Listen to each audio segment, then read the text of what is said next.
Hello guys. ইয়া হল আনাৰস। ইয়া আনাৰস আৰ এটো আমাৰ বাবুৰ গাখীৰ মানে গৰু গাখীৰে হয় কিন্তু ইয়াত ভৰা হৈছে মানে বাবুক খোৱা হ'ব। তা মানুহ কয় আনাৰস আৰু গাখীৰ এক লগত দিলি বলে কলা হয় হাপৰ বিহন নিচিনা হয় বলে।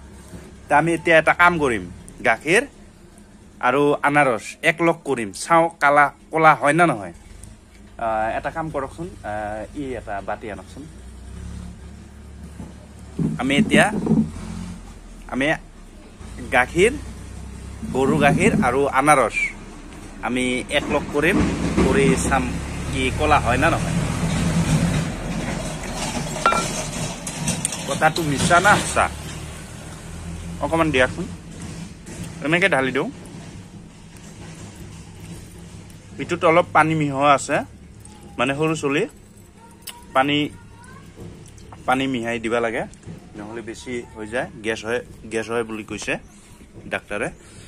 এতিয়া আমি এটা সৰু মেনা পিস দিম।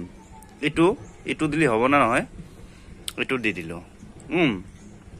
এতিয়া আমি অলপ টাইম চাম আপোনালোকে চাই থাকক অলপ টাইম।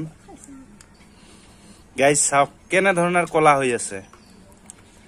কলা হৈছে মানে কেনে ধৰণৰ হৈ আছে এইটো চাইছে না গাইজ। কেতিয়াও এনেকে নাখাব।